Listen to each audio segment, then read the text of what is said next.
Thank you very much, Peter. It's good to be here with everyone and good to hear some introductions too.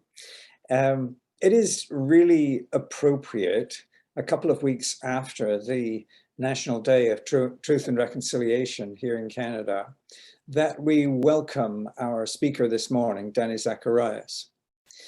Our complicity as Christians with the empire has and our recognition of that complicity has been a long time coming. So we gladly grasp this opportunity to learn from someone with a Cree and Anishinaabe background. And I think we have a lot to learn.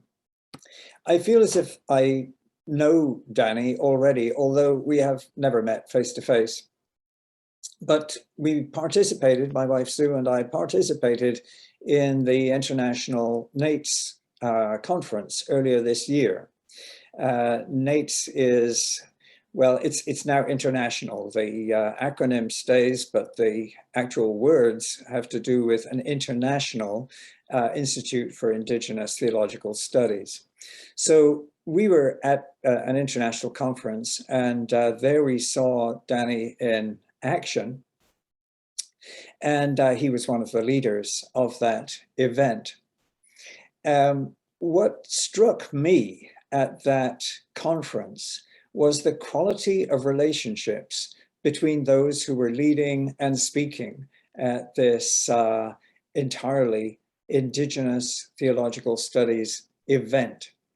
And what I noticed was the way that friendship was shown between the leaders in a way that I don't think I've ever seen before. There was a huge amount of laughter. Maybe I don't spend enough time with theologians, but I didn't expect that there would be so much laughter, evident joy, a bit of teasing on the side, and just joyful banter throughout. And we found it a very stimulating event. But the love between the characters who were in leadership was what really struck me. And so I think it's even more appropriate that we should welcome Danny to be with us today. Danny is an associate professor of New Testament at Acadia Divinity College. If you look online, you'll find that he has lots of resources for helping you understand New Testament Greek. He is a leader in NATES. And he is the director of the Hayward Lectures. There are many other things that we could say about Danny, but I am very pleased to welcome him today to speak to us in this meeting on friendship. Thanks, Danny.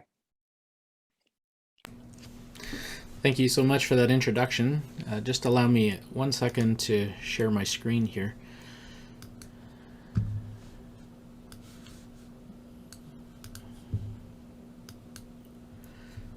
Does everyone see that? Oh, no. You have all disappeared. Why did that happen? Okay. Well, that's too bad. I was hoping to see faces, but I don't see any faces here.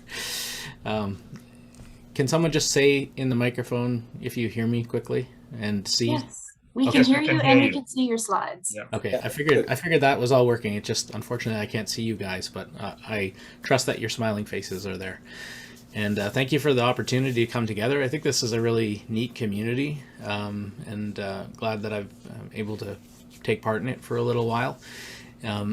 Just want to start by introducing myself before I talk about this topic a little bit. You've heard some of my story. Just to be clear, in case you didn't hear, I'm at Acadia Divinity College, which is the seminary embedded at Acadia University in what's called Wolfville, Nova Scotia. Of course, the lands around here have been known and are still known, have been known for a much longer time as Mi'kma'ki, which is the ancestral and unceded territory of the Mi'kmaq people. I myself come from Treaty 1 territory. I grew up in Winnipeg, Manitoba. And so I've been here since 2003 when I came to pursue my graduate degree studies. And after I finished a Master of Divinity and Master of Arts, they had asked me to start teaching, and so I taught part-time and did my PhD work part-time in New Testament. The Gospel of Matthew was the area of my research, and continues to be an area of research. In terms of, that's my educational background, of course, but as I think and I come to a topic like this, which isn't typically the type of topic that a New Testament scholar talks about, and yet I'm bringing myself. I'm bringing an area of interest and an area that I'm increasingly being asked to speak to, and I do so out of my own journey. So growing up in Winnipeg, I'm really happy with the let me say, lack of discrimination in my own life. I never felt like I was discriminated against, and it was Winnipeg's very multicultural, and so that was a great benefit to me. However, I can't say the same for the rest of my family. Now, I'm quite light-skinned because of my my father, who's an Austrian man. But the rest of my family is quite dark-skinned, and my mom and her siblings experienced a lot of racism in Winnipeg when they grew up, and so that really shapes a family, obviously, and it shapes a group of siblings as they are confronted with racism because of the color of their skin within a community. And this happened all through grade school. It happened in higher educational spaces, in recreational spaces, as well as in corporate spaces. And so this has been something that has shaped my family. And while it didn't happen to me, it certainly had residual effects on me, as it does with everyone. We're always shaped by our ancestors and our families. So you have the individual racism that my family felt. You also had the societal pressure for assimilation. And so my great-grandfather, when he was looking for a job, he was offered a job with the rail company, but the condition was he had to give up his treaty rights. And it was the same company that a week before his retirement fired him so that they didn't have to pay him his benefits. And so that removal of treaty benefits then affected several generations. We were able to receive it back when I was probably 11 or 12. I can't remember the exact date, but I do remember the occasion. I remember it was in my grandmother's house. It may have been Christmas or Thanksgiving when we all got together and were eating together. And I remember them talking about saying, "Oh, this is good. It'll help me to pay for, I'll be able to get assistance to pay for new glasses," or it was something like that my mom had said. And I said, "What are you guys talking about?" And they said, "Well, we're able to get our treaty status back." And I don't know if I thought it or if I said it because it was so long ago, but I said something or thought something like, "Oh, we're Indians?" Because it was never talked about in our family because, again, of that discrimination that they faced, that assimilationist goal of Canadian society on them. And then there's the third component for my family, and that is that they were all devout believers. My grandma and grandpa were people in the faith that I looked up to and nurtured me. I came to faith later in my teens. But I always remember that, even young before accepting Christ, the family and family time was shaped around song and scripture. And so you had this weird juxtaposition of a family on a street being discriminated against because they have dark skin, and yet they're the family that was going to church several times a week. I always maintained that no family can outsing my family except for the Gaithers. We were always around the piano and guitar, and I knew those songs even though I didn't know Christ at the time. And so you had this Christianity. It was a conservative brand of Christianity. The church was, or the denomination was Plymouth Brethren, so that's quite a conservative. For those of you who know denominations, that's quite a conservative denomination. And so you had that spiritual pressure of saying those things that belong to your cultural heritage as Indigenous people were evil. And that was the type of language that was used. And I remember hearing things like that from my grandmother, that's those things are evil. And so they were taught that about their heritage. And so you have all of these combinations, which really made us a whitewashed family, as it were, where we denied that. We didn't bring any assets, as it were, from our cultural heritage, which meant that things weren't passed down to us. And it's really been only in the last 15 to 20 years that first some of my aunts and uncles, and I emphasize only some, because some would still hold to that denial of our Indigenous ancestry. In fact, my wife was reminding me just a couple of weeks ago when we were talking, and she had said, when I first met your family, you guys would say that you were Scottish.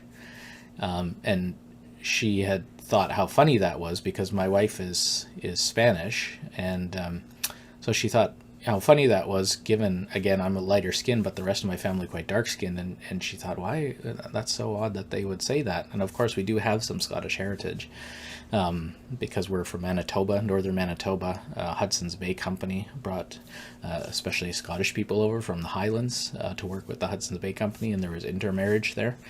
So there was this denial, and I still have that in my family for some of my aunts and uncles and some of my cousins. But there's been an increased interest, both at my mom's level, and then at my cousins, to ask those questions of, well, what did we lose as a family from our heritage that we shouldn't have, that shouldn't have been pushed down or pushed aside, or what should have we have embraced, continued to embrace as people with Korean and Anishinaabe heritage. And so I've been asking those questions in the last many years, particularly from theological spaces, to ask those questions of what does this mean to be a follower of Jesus who embraces his Indigenous heritage. And for me, that's been about having to learn it first.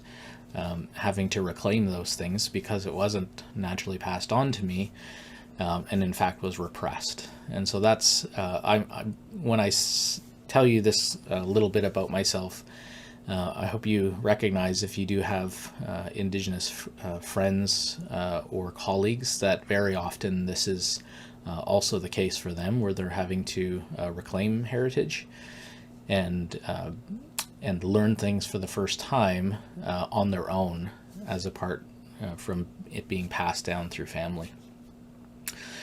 And part of that desire for myself and the space to ask these questions really arose, one, from the fact that I was a busy student and then PhD student with a family, not feeling like I had any time to wrestle with a lot of things, but also it came with being introduced to the NAITS community, in particular Terry LeBlanc, who is the director for Indigenous Pathways, which oversees NAITS, and him encouraging me and saying, what does it mean for you to be a Cree man and a follower of Jesus? How do those things intersect? And so he really sparked in me those questions, and eventually I came into the NAITS community as an adjunct professor. And so David mentioned that, just to let you know, in case you haven't heard of that before. NAITS, it used to be just called NAITS, which was North American Institute for Indigenous Theological Studies. However, soon it moved beyond just North America, and so we kept the acronym, but we just say NAITS, an Indigenous Learning Community, because we do now have partnerships in Australia and as well as New Zealand. So there are students from all over the globe in Indigenous communities who are doing higher education with us. And the other thing that, just to we continue to celebrate, is that NAITS has had partnerships with seminaries and colleges in Canada, the US, and now in Australia for a number of years. They've been working towards that. But just last year, NAITS worked towards its own accreditation, and now we're fully accredited with ATS, the Association of Theological Schools. So that was a huge milestone, and we are the only community that is Indigenous designed, governed, delivered, and taught by Indigenous folks. So that's something that we're really proud of, and we continue to have those partnerships with schools and work together in these theological spaces. So I hope, forgive me if that was an overly long introduction to myself, but hopefully it sets the stage a little bit for how I approach some of these questions. And just to reiterate, as I talk through some of these, I recognize the great diversity that we have on the screen here of different academic spaces. Hopefully you recognize I am a theologian. I speak primarily from that space, but hopefully there may be some principles transferable to the different spaces. Just one more point of gloating is that I'd like to show you a picture of my family here. This is our most recent family photo. The guy in the middle there is Lex, who graduated from grade 12. And my other son, Jack, is on the other side in grade 11. My daughter's right beside me there. Her name's Ella Rose. She's 13. My wife, Maria, and we've been married for 21 years. And that's my youngest there, Hudson, who just started school this year. And they're always very close to my heart. So as we talk about decolonizing education, then, we need to ask broadly, what do we mean by colonization in the first place, especially as we come to educational spaces. The colonial project was a very complex series of events and had these interplays of dispossession, marks of dependency, causing those who are dispossessed to then become dependent. And at the same time, this oppression. And, I gave some examples of that even in my own family history, because when my great-grandfather did, in fact, give up his treaty rights to take a job in order to support his family, that did mean that he had to move off of reserve. And so there was this dispossession of the land that was allotted to him in order to take this job, because once you didn't have the treaty status at that time, you could no longer live on the reserve. And so so colonization had, and this is obviously very simplified, it was a very complex process, but these are some of the main components. And these tenets of colonization then play out in higher education spaces as well in those same types of ways, which I'll talk about as we continue to go along. This is a quote from Linda Martin, who's a residential school survivor. She's also Cree, has worked for a time with Indigenous Pathways and NAITS. She said she's talking about the residential school, "I learned another people's language, culture, and history as if my own did not exist."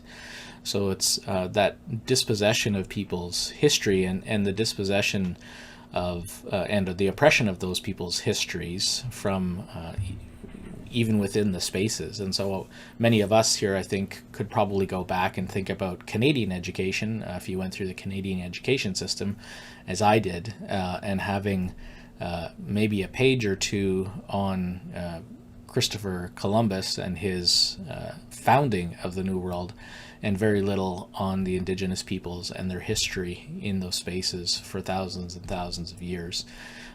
So it was a dispossession of story and an oppression of those stories, and those unfortunately continue to happen, and thankfully is beginning to change. So in terms of colonization then, and this move to a dominance of a particular way of thinking or way of knowing, we have colonization playing itself out in educational spaces. And so what happens when the soil of colonization in educational spaces, what grows up from that? And I'd say a few things grows forth from that. First off, we have an epistemological hegemony, that there's a prioritized way of knowing and understanding things, and because you have a particular hegemony around that, those other ways of knowing or thinking become denigrated or are not even recognized at all.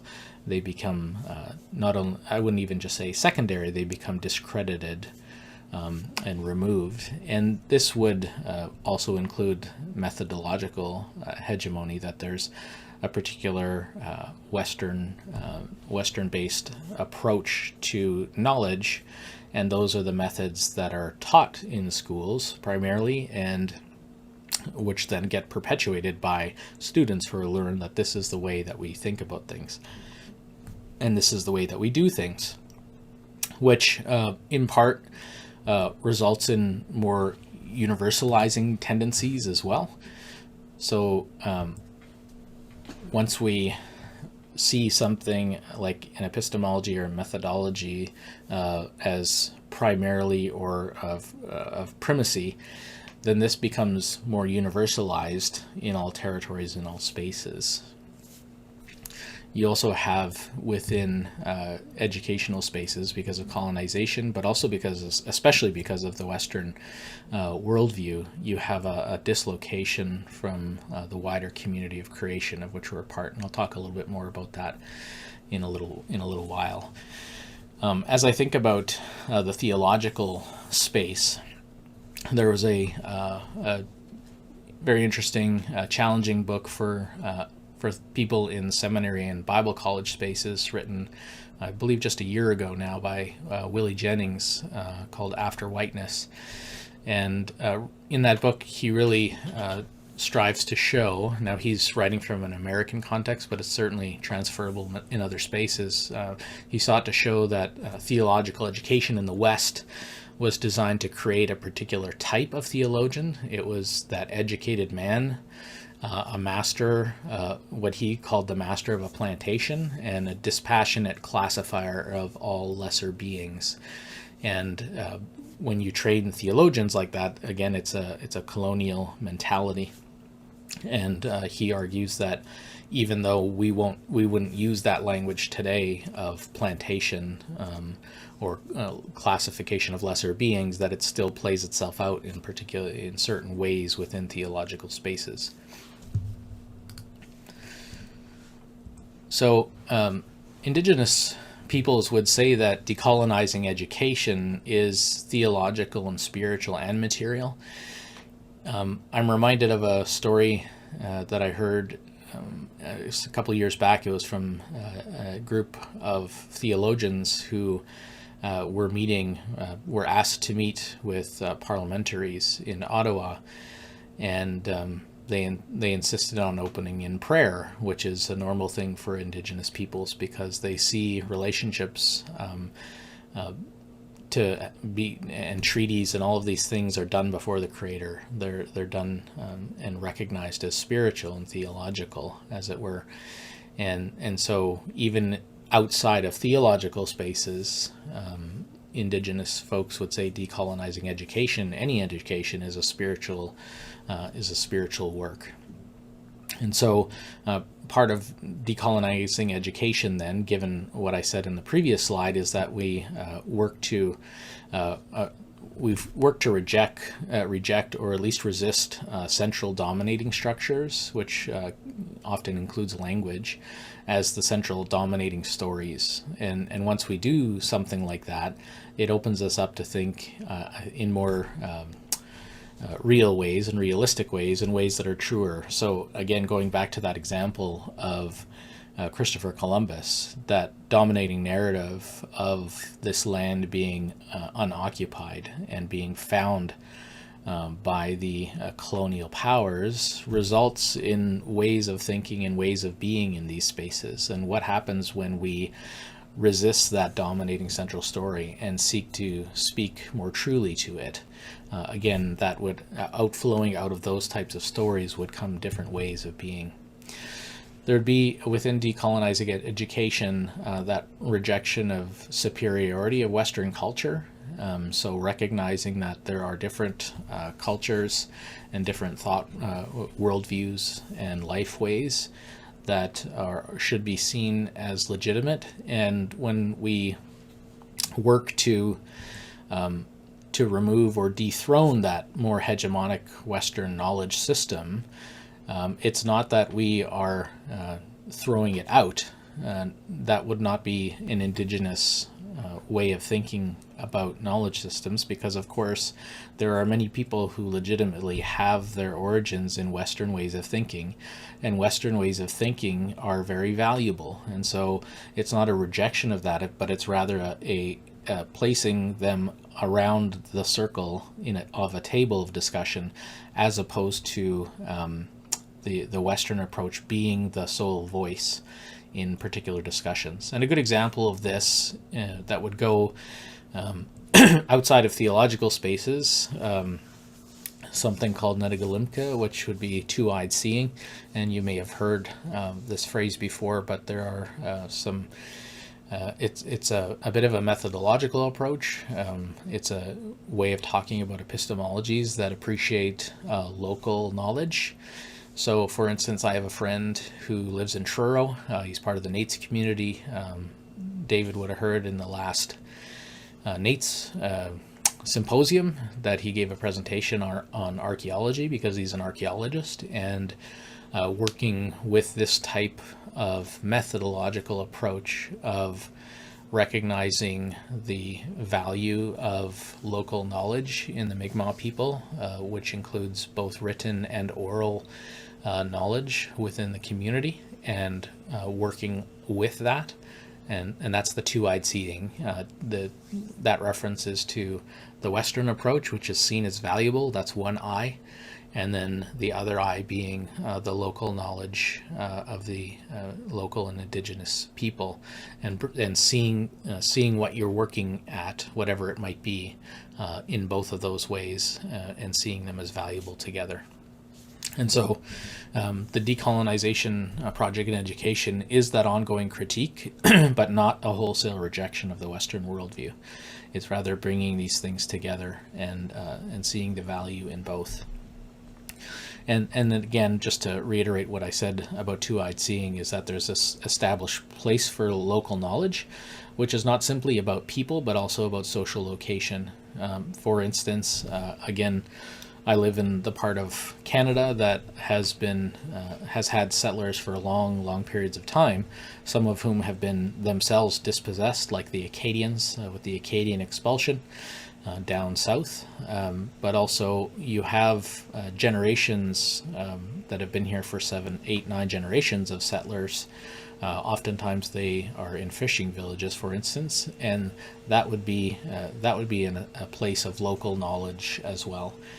That we can draw on. So it's not only about Indigenous peoples, it's also about knowledge that arises, as it were, from your social and geographical location. So as we think then about healing the soil of educational spaces so that what comes up in a more healthy and holistic way, we decenter those Western epistemologies and canons. This has been a challenge within theological spaces, for instance, to work towards hearing more global voices as well as more local voices. So rather than, for instance, have seminaries that may be in 30 different countries using the exact same textbook, what does that say? If there's one textbook that dominates these many different spaces for a particular class, that becomes a case almost of a Western dominated canon, because those books tend to be produced by Western trained scholars. And so working to hear from global voices, given that Christianity is more dominant outside of North America and the UK now than it is elsewhere, how do we work to hear global voices, but how do we also work to hear local voices as we are embedded in particular places and spaces? How do we prioritize local voices who are doing theology on the ground? And so this would then include Indigenous ways of teaching and learning. And so, I very much grew up and was taught in educationally Western-centric ways, with the teacher at the front, that idea that we're all empty glasses and they pour their knowledge into us until we're full, primarily lecture based, and so I gravitate towards that because that's the way I've been taught it. And yet as I work towards decentering myself as a professor in the seminary spaces that I am, I recognize the fact that I just as often learn from my students as they learn from me. And so that's one simple way that I see my Indigenous understanding of myself and my community that I'm connected to working together, so that we see each other as co-learners and we see each other as a community of learners together. So part of educational spaces and the healing of that, hopefully, is recognizing that we are within a community of creation together, that we we don't exist separately, that we don't exist hierarchically either. And this is very foundational to an Indigenous understanding of self and Indigenous understanding of community. When we speak of community in Indigenous spaces, that is inclusive of land, it's inclusive of the animals, of the whole biological web around us, and it is not a hierarchy, but it's something that we are within. And part of educational spaces, particularly as we get into those educational spaces within communities or ethnicities that don't have English as a prime language, part of that work of healing educational spaces is to work with Indigenous language and culture, to value the local. And this is something that many schools are working towards, and some schools are doing well, and others are kind of just beginning to. I would also say as well that asset-based approaches would be a way, again, speaking in the area of theology, but also just in community wellness. NAIT's Indigenous Learning Community values asset-based approaches as opposed to deficit-based approaches. So the idea of looking to a community and saying, what are the strengths that we have here already that we can build upon? What can we draw upon from our own local knowledge or our own people, as opposed to saying, what are we lacking? And so asset-based approach is a way that we can heal educational spaces as well. Vine Deloria, just regarding the community of creation middle bullet point, Vine Deloria Jr., he said, the major difference between American Indian views of the physical world and Western science lies in the premise accepted by Indians and rejected by scientists: the world in which we live in is alive.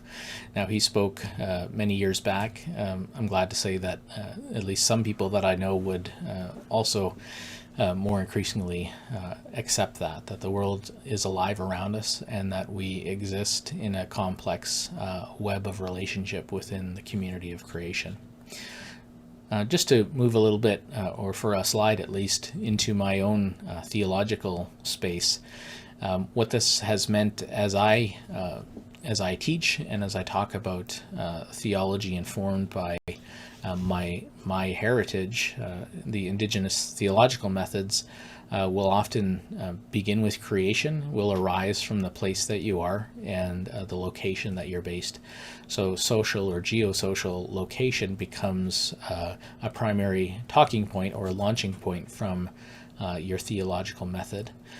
And you're committed then to relationships with and within a living world. And what does that mean as we then come to read the scriptures and come to live out our theology in our praxis? And again, that commitment to hearing from global voices, recognizing that there's value in the multiplicity of voices rather than a central dominating voice. So in terms of methodologies within broader education, as it were, there's a particular book called Decolonizing Methodologies that I would commend to you. And just to give a bit of a breakdown in some kind of basic common differences, as it were, Indigenous approaches would often be spatial or local in origin as opposed to temporal in origin for the Western. Indigenous would often resist dualisms and instead speak of relationship, whereas the Western methodologies often use contrast in order to work towards knowledge. Spirituality is always underlining all things in the Indigenous approach. So there's a recognition, and there's a strong recognition of the spiritual world and how we are connected all together spiritually as human beings, but also within the wider creation of which we are a part. And the Western approach would often be more material in the sense that the world is seen as objective and external to us, and something that we then dissect and understand and make use of. There's a focus on connection with relationships and harmony within creation for Indigenous approaches.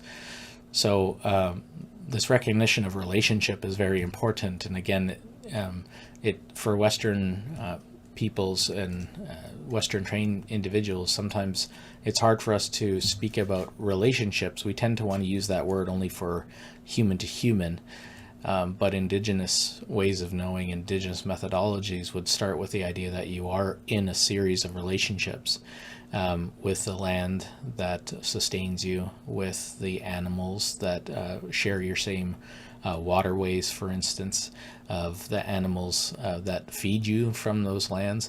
So so relationship forms the basis for all of these things.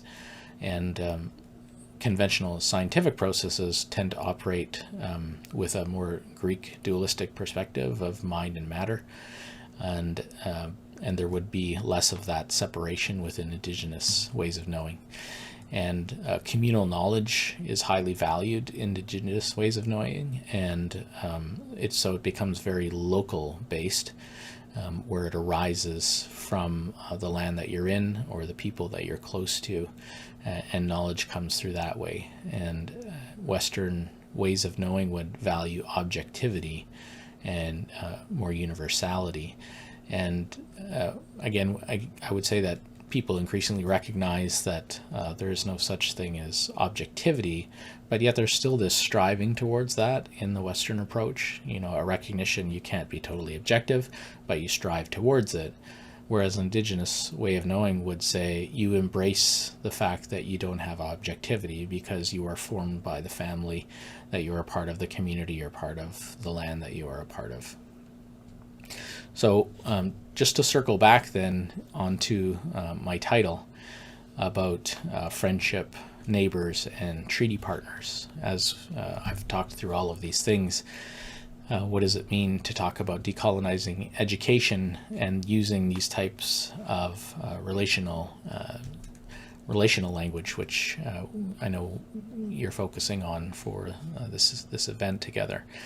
I would say, as I've thought about this, I would say we need to recognize that we're treaty partners first, and then we're neighbors, and then we're friends. And let me unpack what I mean by that. First of all, we need to recognize, and I'm speaking again from the Canadian context, I realize that not everyone here is on Canadian soil, although many of us are. But that first recognition that we are all treaty people is very important for Indigenous people, because the treaties were, again, ceremonies that were done before the Creator and are held to be everlasting covenants between peoples. So, you know, when I think back to my own story, me and my family, my ancestors as well as my current family, were represented by Red Eagle. He was Chief Henry Prince. He was the chief who was the primary signatory for Treaty 1 and signed with the federal government. And so all through in the treaty process, the recognition was that Indigenous people from those lands were represented by the chief, and those promises are ones that we uphold to. And at the same time, it was a recognition that the government was signing on behalf of all of those who are settlers to Canada, whether they were currently there, had been there for years already, or for those that would come in the future. And so this forms a huge component. If we don't recognize that there are treaties which are seen as covenants, as spiritual covenants between people, it's hard to move towards being neighbors and friends if there isn't this recognition of relationship. And at the same time, we also need to recognize, as I do, for instance, that I currently don't live in Treaty 1 territory. I'm in Mi'kma'ki, and that is governed by peace and friendship treaties that were governing the relationship between the local Mi'kmaq, Wolastoqey, Passamaquoddy, and Penobscot. And in this context, I'm a guest here, and I would be represented by the federal side because I'm not Indigenous to this particular area. And so these are very important components of relationship because, again, these were seen as spiritual covenants between peoples everlasting. Once we recognize that, I think then we can move to talking about what does it mean to be neighbors? How do we be good neighbors? Understanding ourselves as neighbors, that is in itself, I think, spatial, because neighbors, we don't tend to think of neighbors as those far away, but those we encounter and those that we enter into relationship with, even if temporary. I'm reminded of, for instance, the parable where the man is on the side of the road and we have the Samaritan coming along, and that's the one acting like a neighbor because there's an encounter between people in a particular time and space. And so neighbors, to talk about neighbors is to recognize the importance of spaces and shared territories and treaties and shared histories as well, that our stories are interwoven. And we need to recognize that sometimes as we've talked about those histories, we've told them in a skewed way, where we've prioritized the colonial narrative or the settler narrative. Once we move from being treaty people and being neighbors, and then to talk about friendship, for instance, in academic spaces, we need to recognize that these, as all friendship is built on mutual respect and reciprocity. Indigenous people have oftentimes been used to share some time together, share some of their knowledge, and or even share some of their space within education. But then the rest of life moves on, as it were. There isn't a move towards an ongoing relationship. And so in academic spaces, I really think that academic friendship or bringing in Indigenous voices needs to be first established in an ongoing relationship. And I'm really proud, for instance, to speak of Acadia University here. So Acadia University, again, is primarily an undergraduate university. It was begun by the Baptists in this area, and then it moved into being government run. And it's, again, primarily undergraduate. We're a graduate seminary embedded here. But the university has worked really hard in this past 10 years to establish relationship with the local Mi'kmaq First Nations. And they did that very intentionally by going to the two closest ones, and not seeking to get some sort of connection with every single Mi'kmaq reserve in Nova Scotia, but focusing on the local, such that some of the elders in each of those communities are part of leadership and governance at Acadia. That when we have, for instance, the National Day for Truth and Reconciliation, that was work that was done in tandem with Acadia and with the local First Nations, with the Indigenous folks providing the lead on those things. So Acadia has done a really excellent job, and universities need to, in academic spaces, need to work towards ongoing relationships. So these are not seen as one-off things, but rather the local communities and ways of knowing are being integrated into all of Acadia. And we have a person on campus who works towards maintaining that and fostering those relationships, and herself an Indigenous Mi'kmaq woman. So it's a building of relationship, and it's also reciprocity. Again, even recently, I won't divulge any confidence, but even recently within Christian church spaces, Indigenous folks are often asked to give a lot, and they don't often receive the respect and reciprocity back. So a recent issue of people that I know on both sides that I respect, they asked a lot of a particular Indigenous leader, a lot of work to be done, and that person was not compensated fairly, and it's broken a relationship that was building. So things like that still tend to happen, and it's something that we need to work towards, so that we're respecting the knowledge that Indigenous people will bring to conversations or to our classes or spaces. So that's the end of my presentation. I'm going to turn this off and hand it back to whoever's going to speak. I think maybe we're going to have some Q&R possibly. Thank you very much.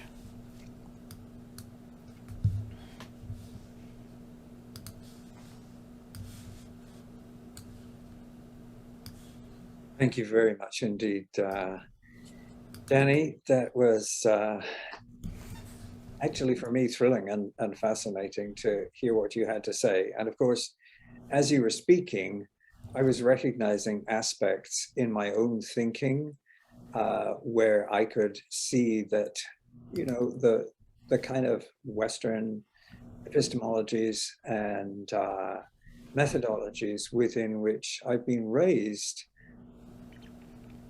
are so involved with exactly what you were saying.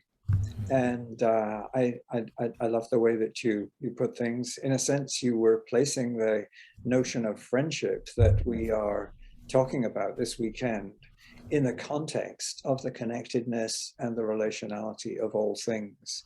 I mean, that's to put a sort of theological way of understanding, I think, what you were saying.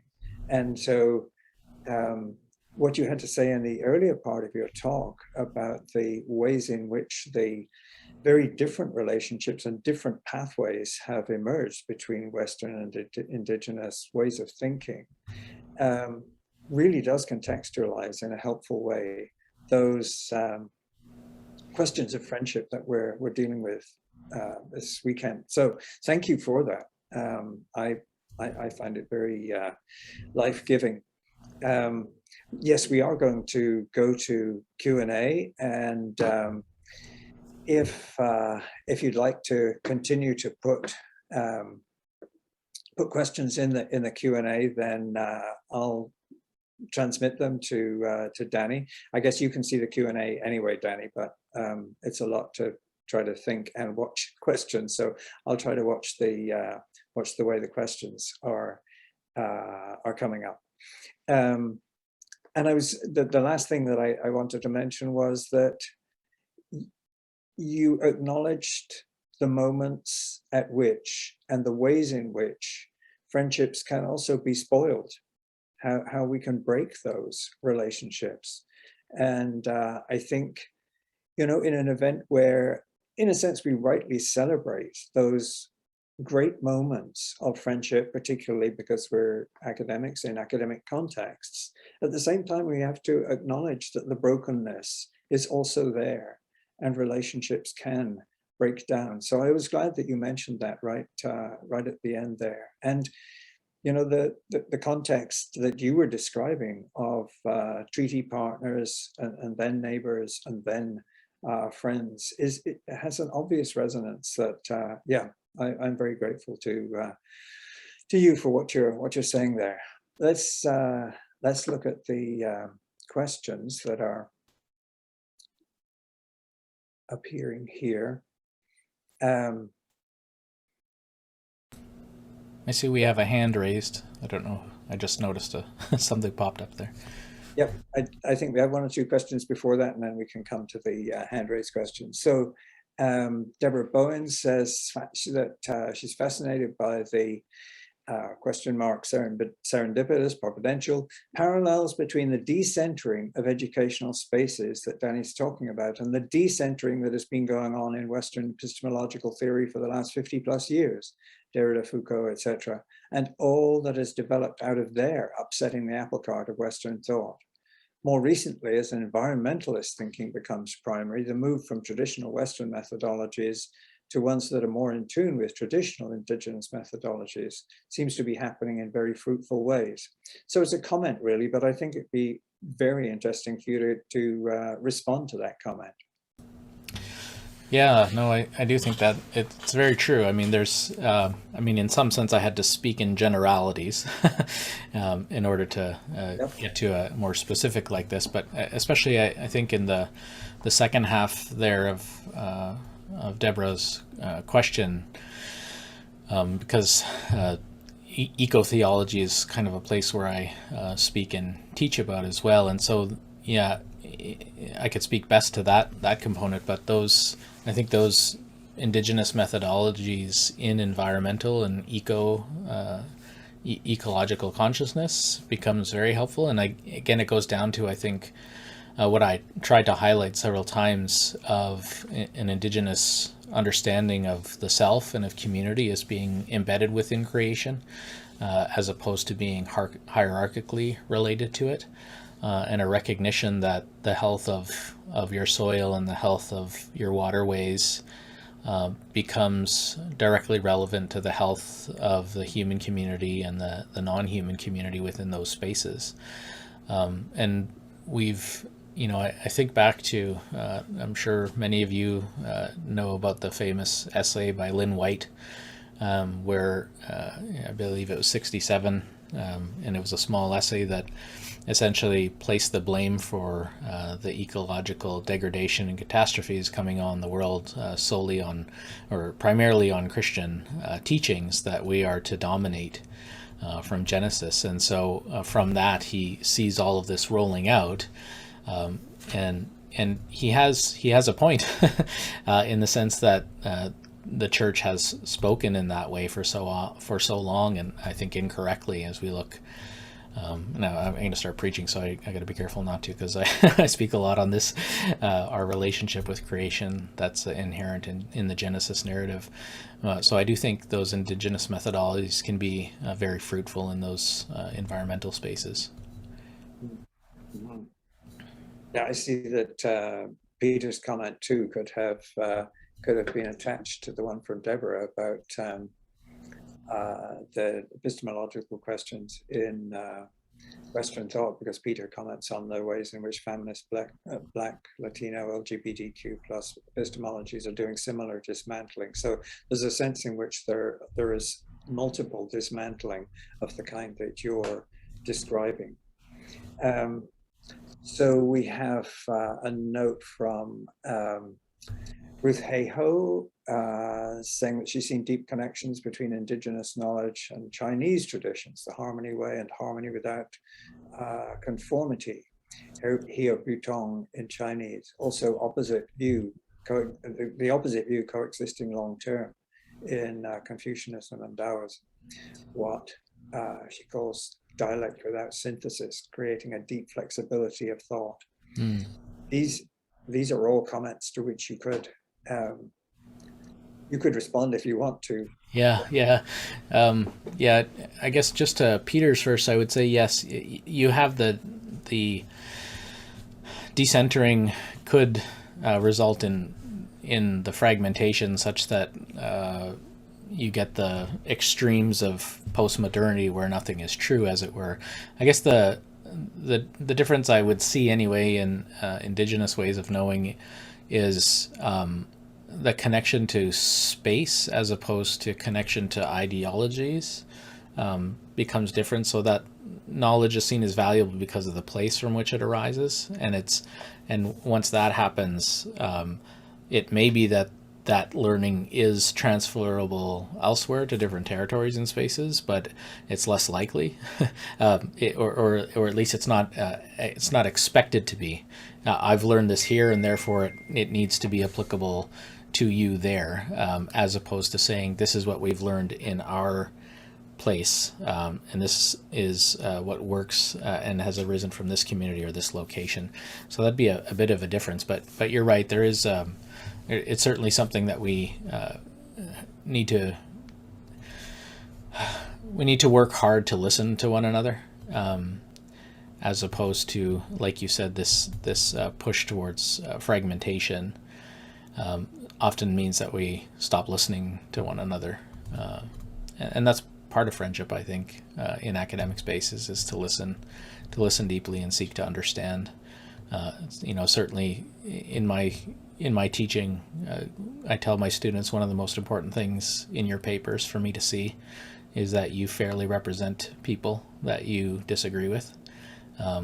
You can't just provide two sentences that throws out something that someone has been working on for long periods and wrote a whole book on. You need to show that you understand them first, even if you disagree. And the other thing, Ruth, that's very interesting. I really like to hear that. Randy Woodley, he's a Kitua scholar, and his dissertation was on the Harmony Way. It was called the Harmony Way, and he talked with several indigenous nations throughout North America, and asked them about their oral traditions, essentially, and found that many of them have essentially this underlying philosophy of seeking harmony, and then he connected that with the Hebrew concept of shalom within the Old Testament, and seeing how and then from that saying, can we see from this idea of there being original instructions from the Creator, which is language that First Nations groups have used in the past, of these are the instructions from Creator to us to govern this place and this community in a certain way. And so he connects it back to kind of our Creator-given role as peoples and communities to seek shalom, to seek harmony. Do you want to go on down through the questions, Danny? They're nearly all in the form of comments, although Rudy Eichelbaum has, I wonder if, which is sort of interrogative, the treaties we have at a human level flow, the treaties, covenants God has made with us. I could add to that I was thinking as you were speaking too, that right at a friendship level, there are biblical examples of not treaties so much as covenants and promises. If you think of David and Jonathan, they actually made a covenant with each other, and Ruth and Naomi, that involved specific promises, where you go, I will go, and so on. So it's interesting that right on a friendship, an interpersonal friendship level, you have what appear to be some kind of covenant promise working out. I don't know if you had any comments about that. Yeah, no, I do. So at the most recent NATE symposium, our focus in the symposium was treaty and covenant, specifically for this reason, is that we wanted to express that and help people understand that when we talk about treaties, even though these are two different words, treaties and covenants, that from the indigenous perspective, the signing of treaties were spiritual covenants. They weren't governmental transactions. And so then drawing on the idea of biblical covenants and saying, what do we learn from the teaching about biblical covenants from our scriptures? And how does that help us then understand, again, going back to my slide of we're all treaty people, what does that mean to be represented on one side in a spiritual covenant? And then what are the modern implications for treaties that govern us in these spaces? And so I definitely agree. These are important connecting points. And I think in the churches, when you have, so for instance, people often get their backs up against the wall if I call them settlers, and as if I'm denigrating. And I'm not trying to denigrate them. I'm just trying to say, you're a treaty partner with the indigenous folk, and you're on the side of the settler folk, but you're equal treaty partners in this process. And there's things that we hold together, and that it's a spiritual thing. It's a spiritual relationship. Before I go on, David, I do remember someone had their hand up. I think that was Wendy Hallamon. Heather. Heather Birch. There we go. Okay. That was me. Thank you. I did try to type my question, but it was, thank you for letting me ask it. So my question is about the difference between, like, in an educational space, talking about Indigenous ways of knowing and trying to do them or embody them in ways that would help if you had Indigenous learners in the classroom. And it's one way to decenter Western approaches is by doing them. So let's say in an educational space, I'm doing something and I'm a non-Indigenous person, but I'm doing something like reciprocal learning or decentering the authority of the teacher that is an Indigenous way of knowing. Is it okay? Is it enough to just simply do it? Or should I be saying to my class of students, okay, this is an Indigenous way of knowing? Or is that, because in that sense, I feel like I'm almost appropriating an Indigenous way of knowing, because there's more than one reason to do reciprocal learning. So my question is really practical about, being explicit or not when trying to embody some of these. Yeah, I would say, especially if you're teaching future educators, it's I think it could either be post-reflection, or it could be that kind of leading into a practice that you're going to do together. And I'd say perhaps in those spaces, if possible, in the reflection or in the introduction, to hear from Indigenous voices, whether it be through a reading, through a local person who can come and speak to it, or through a video presentation, that this is a good way to acknowledge that this is a way of knowing that's coming from local peoples, and then putting into practice. So that acknowledgement, once you make that acknowledgement and draw in that, then you're not appropriating it anymore, right? It's when you do something without that acknowledgement, in the same way that, we all have to castigate our students when they quote someone and don't actually acknowledge it in papers. It's the same type of thing, right? So it's that recognition and hearing from, hearing the voice of those people. We really can't underestimate that for our Indigenous students, for students who are Black or Latin, Latino, etc. Even for small periods of time in your course, for prioritizing those voices, I don't think we can underestimate the fact that it's important for students at some level to see themselves in those who are teaching, or those who are hearing from. So people from my ethnicity or my culture are being elevated to that space of authority for a period of time in this circle of learning. We can't underestimate the importance of that. So that's what I would say, Heather. Thank you so much. I'm back over to reading here. If you just give me a second.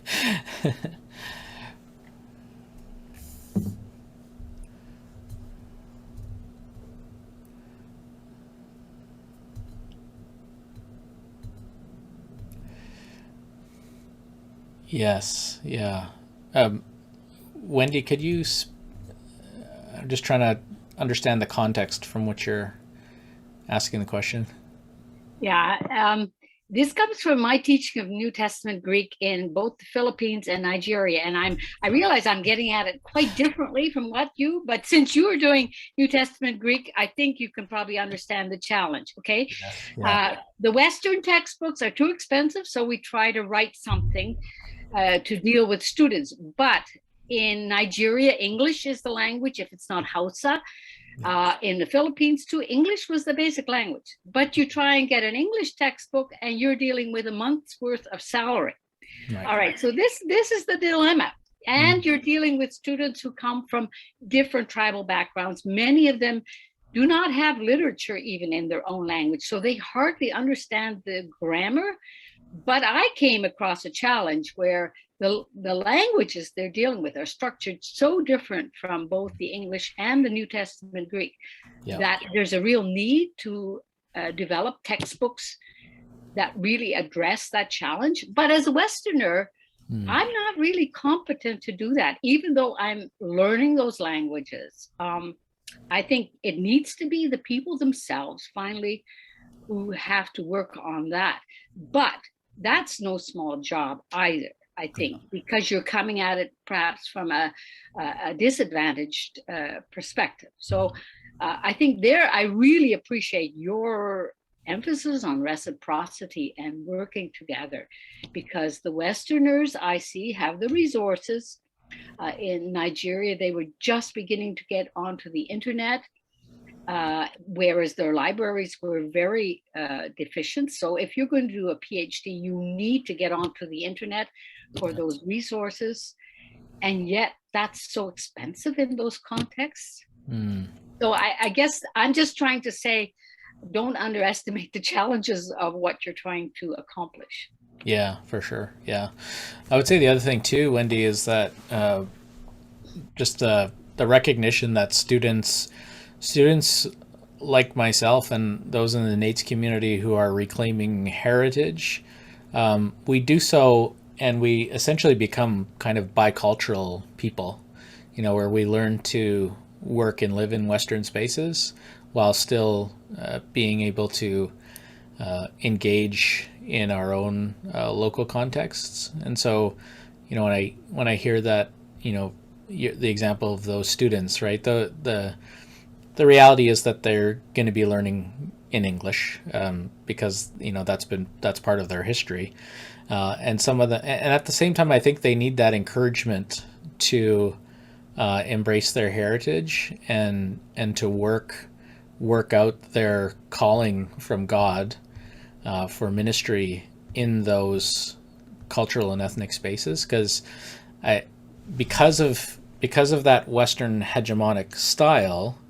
there's always that push to try and conform ourselves to a particular way.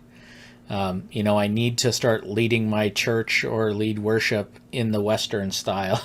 I need to sing the songs that they're singing in the mega churches in the States, as opposed to embracing and saying, like, how is your faith and your academic work going to incarnate itself into your culture, right? And it's hard, and it's, as teachers, we need to be thinking about that, of trying to continue to encourage them and say, go out now into those cultural spaces, right? And let your faith and your academics work themselves out in those spaces as well, because there's always this pull towards the center of this Western way of thinking or knowing. So,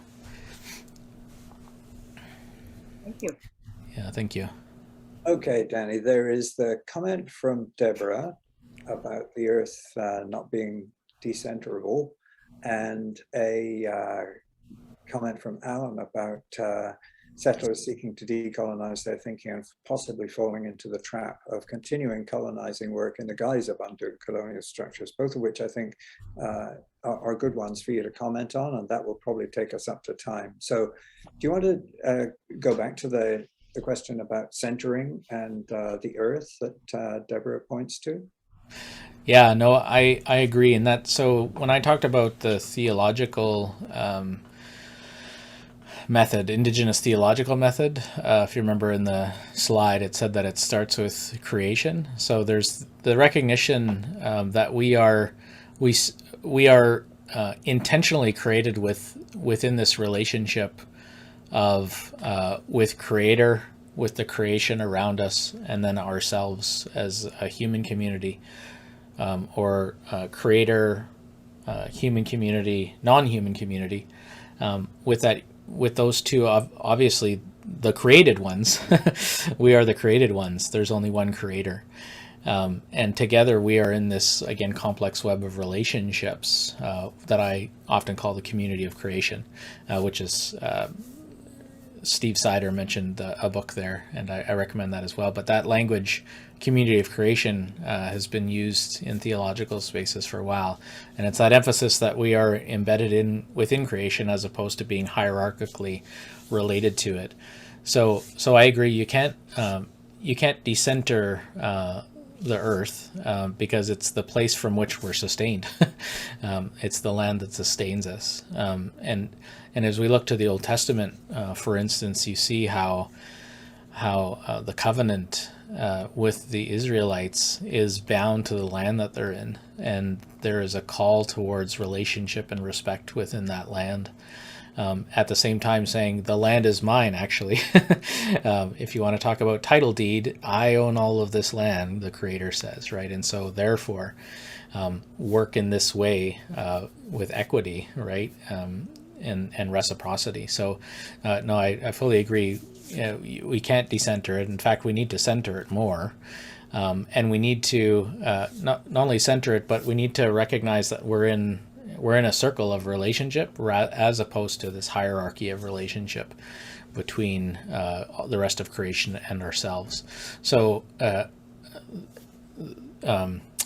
saying that we are, for instance, in the image of God, which assumes or which is telling us that we have a particular responsibility as image bearers, we have tended to then think it means like a triangle with creation and then us and then God, and perhaps it should just be creation and then God, right? And within creation we have a unique relationship with the Creator, and we have a unique responsibility. And certainly that is the case. I mean, that we've seen that through human history, that we have the ability to help creation flourish, but we also have a unique ability to help creation, help destroy creation, right? So we have this unique power as human beings. And how do we harness our being the image of God such that we help creation to flourish? That was Alan's question about yes. Settlers attempting to decolonize, perhaps not successfully. Yes, yeah, certainly. Again, this is why I tried to say several times, just to make sure we're really clear that Indigenous ways of knowing values Western ways of knowing, because that represents it represents much good that has come out for humanity's knowledge. So we don't want to throw out. It's just that becomes a conversation of many voices around a table, as opposed to a podium, which it's so often been a podium, and everyone has to sit and listen, as it were. So the opposite of not hearing from Western trained people, or whatever it might be, would be just as much would pose just as much difficulty, because we silence voices, and we don't want that to happen either. Sorry, just reading the second half here.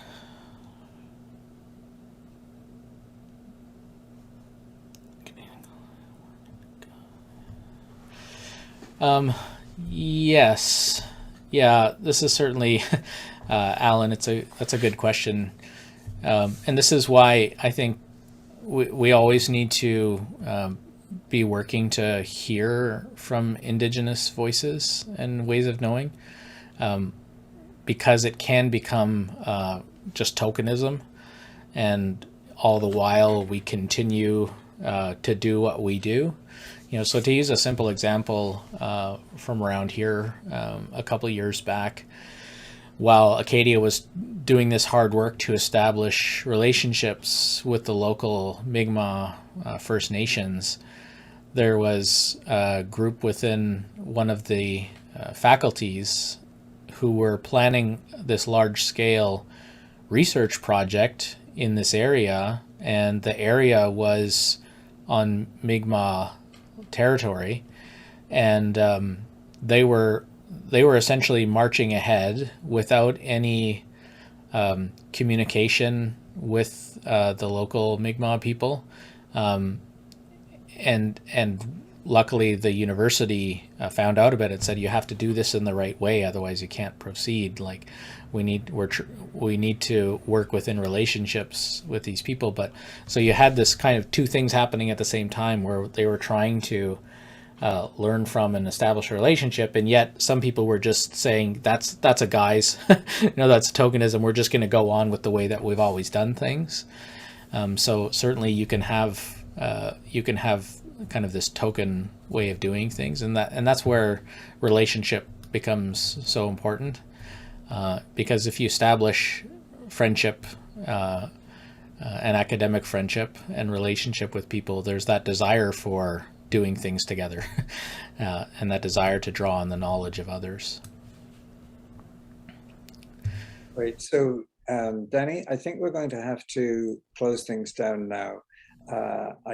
I know that I could be accused of being on settler time as opposed to Indigenous time, but actually I'm more concerned about the fact that our dear friends on the West Coast got up awfully early this morning. I think they need a coffee break even more than those of us in the eastern provinces and central provinces do.